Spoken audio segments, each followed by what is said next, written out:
یہ جو بے حیائی کا طوفان ہماری سوسائٹی میں پھیل گیا ہے، ٹک ٹاک پہ لڑکیاں بے غیرت بن چکی ہیں، کوئی باپ پوچھنے والا نہیں، کوئی بھائی پوچھنے والا نہیں. پہلے شادی بیاہ میں ناچ گانے ہوتے تھے، بھنگی چمار قسم کے لوگ، ان کی عورتیں ناچتی تھیں. لوگ برا سمجھتے تھے کہ یہ بھنگیوں کا خاندان ہے، ان کی عورتیں مردوں کے سامنے ناچتی ہیں، میراثی ہیں، ڈھولکی ہیں، خاندانی لوگ نہیں ہیں. لیکن اب یوٹیوب کی دنیا جب سے عام ہوئی ہے، سارے ڈھول کی میراثی نکل کے، بولو آپ کو نہیں پتا ڈھول کی میراثی کسے کہتے ہیں؟ سارے ڈھول کی ایکسپوز ہو رہے ہیں، بتا رہے ہیں کہ ہمارا خاندان یہ ہے، ہماری خاندانی روایات یہ ہیں.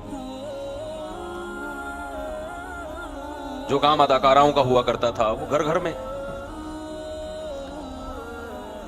کزنیں ناچ رہی ہیں اپنے کزن کے سامنے، بہنیں ناچ رہی ہیں بھائیوں کے سامنے.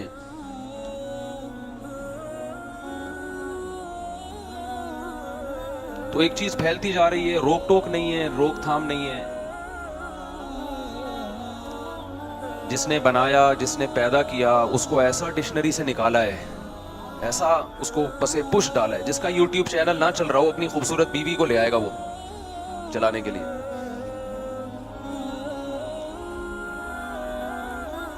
جس کا چینل نہ چل رہا ہو نا، اپنے گھر کی عورتوں کو بے پردہ کر کے ان کو لے آئے گا.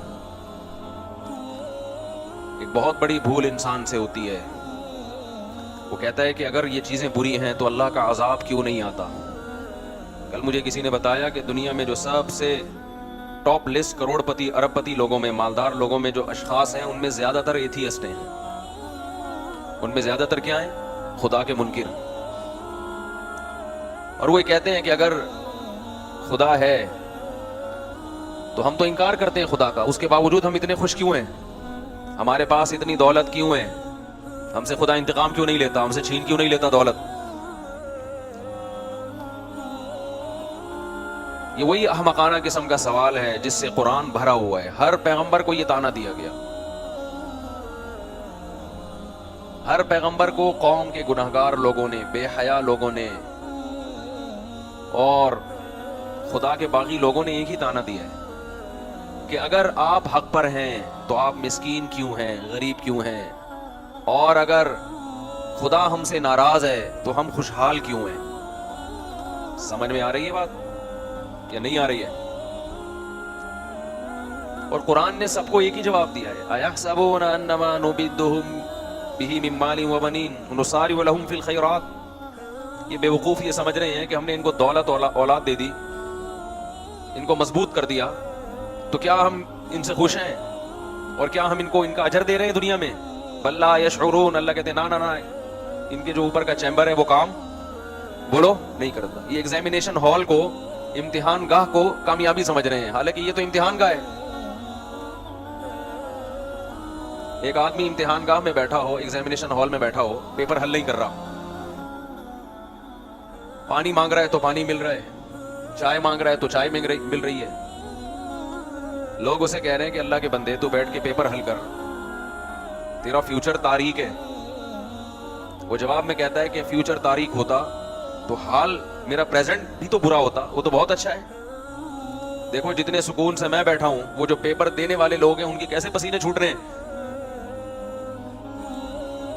آپ کی سمجھ میں ہی نہیں آ رہا تو اس بیچارے کی سمجھ میں کہاں سے آئے گا جس کو دولت کی نشے نے بگاڑ دیا.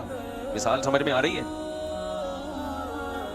ایگزامینیشن ہال میں بندہ بیٹھا ہوا ہے، پیپر حل نہیں کر رہا اور کہہ رہے میری ساری ضرورتیں یہاں پوری ہو رہی ہیں تو میں تو خوش ہوں. اور وہ دیکھو جو پیپر حل کرنے میں لگا ہوا ہے اس کے پسینے کیسے چھوٹ رہے ہیں.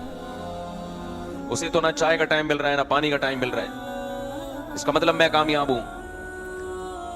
وہی عقل مند وہاں بیٹھا ہوگا تو اسے کیا کہے گا کہ بھائی تیری اوپر کی کھوپڑی کام بولو نہیں کر رہی. تو ایگزامینیشن ہال کو سمجھتا ہے کہ یہ کامیابی ہے. دیکھو تم مسجد سے باہر نکلو گے نا یا مدرسے سے باہر نکلو گے، دو ہی جگہیں ہیں جہاں اللہ اللہ سکھایا جاتا ہے. اس کے علاوہ کہیں بھی اللہ سکھایا نہیں جاتا. ہر جگہ دولت، شہرت، پیسہ، عیاشی.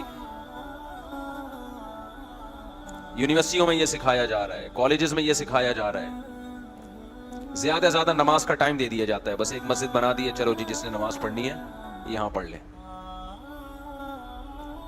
وَاتَّخَذْتُمُوهُ وَرَاءَكُمْ ظِهْرِيًّا, پیغمبر نے کیا کہا کہ جو رب تمہیں کھلاتا ہے پلاتا ہے اس کو تم نے اپنی پشت کے پیچھے ڈال دیا, اگنور کیا اس کو. کس قدر شدید وعیدیں ہیں مرد اور عورت کے اختلاط پر. کیسے سورہ نور میں اللہ نے عورت کے لیے پردے کے حکام نازل کیے. ہم تو اس کو رو رہے ہیں کہ گھروں میں بھابیاں پردہ کریں دیور سے, جیٹ سے. یہ تو اللہ کا حکم ہے, لیکن آپ ماحول دیکھو, ایسا بند ٹوٹا ہے بے حیائی کا, ایسا ٹوٹا ہے. پہلے تو لوگ تھوڑا سا کمنٹس میں نیچے نیگیٹو کمنٹس کر دیا کرتے تھے کہ اپنی بیوی ہمیں کیوں دکھا رہے تو اپنی جوان بیوی. اب وہ بھی نہیں کرتے. ماشاءاللہ بھابی بہت پیاری لگ رہی ہیں. خوب سمجھ لو ایک ایک جملہ جو آپ کی زبان سے نکلتا ہے نا, یہ نوٹ ہو رہا ہے کس کے دربار میں؟ اللہ نہیں چھوڑے گا. گناہ کرنے والا اور گناہ کو پروموٹ کرنے والا اللہ کی نظر میں بولو برابر ہے. آپ بولو کہ بھئی یہ بھابی بہت پیاری ہے, ان کو چھپاؤ, ہمیں کیوں دکھا رہے ہو اپنی بیوی. پیسہ ہی سب کچھ ہے بھائی. صرف پیسہ اگر آپ نے کمانا ہے, آپ ایک بندوق اٹھاؤ, ڈکیتیاں شروع کر دو. ڈاکو نہیں کماتے کیا پیسہ؟ مگر عزت بھی بیچتے ہیں, غیرت بھی بیچتے ہیں. تو اس وقت کا جو سب سے بڑا فتنہ ہے, رسول اللہ صلی اللہ علیہ وسلم صحیح بخاری صحیح مسلم کی حدیث میں جس کی پیشگوئی کر چکے ہیں, ما ترکت بعدی فتنة اضر علی الرجال من النساء. آپ صلی اللہ علیہ وسلم نے فرمایا میں نے اپنے بعد مرد کے لیے عورت سے بڑا کوئی فتنہ نہیں چھوڑا. امید کرتا ہوں آپ سب لوگوں کو ہماری ویڈیو اچھی لگی ہوگی. اگر اچھی لگی ہے تو اسے لائک اور شیئر ضرور کریے گا. ملتے ہیں نیکسٹ ویڈیو میں, تب تک کے لیے اللہ حافظ.